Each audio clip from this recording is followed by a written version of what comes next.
ஜெயிக்கணும்ன்ற வெறி இருக்கிற எல்லாருக்குள்ளேயும் ஒரு போட்டியாளர் இருக்கணும். அந்த போட்டியாளர் நீங்களா தான் இருக்கணும்.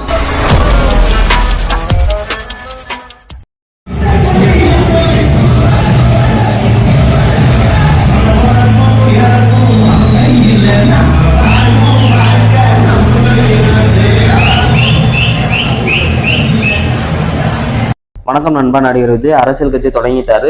ஸோ அதுக்குண்டான ஏற்பாடுகள் தான் இப்போ புஷி ஆனந்த் அவர்கள் நிறைய இடங்கள்ல இப்போ பண்ணிக்கிட்டு இருக்காரு. ஸோ அதுக்குண்டான ஒரு ஆலோசனை கூட்டம் எல்லாமே இப்போ வந்து கூடிட்டு இருக்காங்க.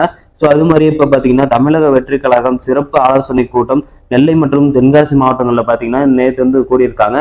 ஸோ அது பார்த்தீங்கன்னா ரொம்ப சிறப்பாக முடிஞ்சிருக்கு அப்படின்றதுக்காக ஒரு வீடியோ ஒன்று அப்லோட் பண்ணியிருக்காங்க. ஸோ அதான் பார்த்தீங்கன்னா இப்போ சோசியல் மீடியா அதிகமாக ட்ரெண்டிங் ஆகிட்டு இருக்குது. நம்ம தளபதி பார்த்தீங்கன்னா 2026 சிஎம் ஆகணும் அப்படின்றதுக்காக பார்த்தீங்கன்னா 2023 2024 இந்த வருடங்கள்லேயே பார்த்தீங்கன்னா எந்த அளவுக்கு மக்களை வந்து கவர முடியுமோ அந்த அளவுக்கு கவரணும் அப்படின்றதுக்காக எல்லாத்தையுமே பார்த்தீங்கன்னா அதிகப்படியா எல்லா உதவியுமே செஞ்சுக்கிட்டு இருக்காங்க. நம்ம தளபதியும் பார்த்தீங்கன்னா அதுக்காக தான் முன் வந்து எல்லாமே செஞ்சுக்கிட்டு இருக்காரு. ஸோ 2026 சிஎம் ஆயிட்டாருன்னா இன்னும் அதிகமாக செய்வோம் அப்படின்ற மாதிரி எல்லாருமே பேசப்படுறாங்க. ஸோ அரசியலில் இருக்கக்கூடிய எல்லாருமே அப்படிதான் பேசுவாங்க. ஆனால் எல்லாருமே பார்த்தீங்கன்னா அது மாதிரி நடந்துக்க மாட்டாங்க. ஆனால் நம்ம தளபதி வந்து கண்டிப்பாக நடந்துக்குவார், அதில் எந்த சந்தேகமும் கிடையாது. ஸோ இதில் பார்த்தீங்கன்னா ரொம்ப சிறப்பாக ஒரு மிகப்பெரிய ஒரு ஃபேன்ஸே இருக்காங்க. அதில் பார்த்தீங்கன்னா சாங்ஸ் எல்லாம் போட்டு ரொம்ப சிறப்பாக முடிச்சிருக்காங்க. ஸோ இதான் நண்ப விஷயம்.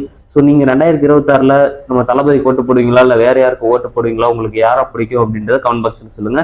அப்புறம் நீங்கள் நம்ம சேனலை சப்ஸ்கிரைப் பண்ணாமல் பார்த்துக்கிட்டு இருந்தீங்கன்னா மறக்காம போயிட்டு சப்ஸ்கிரைப் பண்ணிக்கோங்க. நம்ம சேனலில் இது மாதிரியான தளபதி பற்றினா புதிய அப்டேட் தொடர்ந்து அப்லோட் பண்ணிட்டே இருப்போம். ஸோ நன்றி, வணக்கம். நெக்ஸ்ட் டே பார்க்கலாம். பாய்.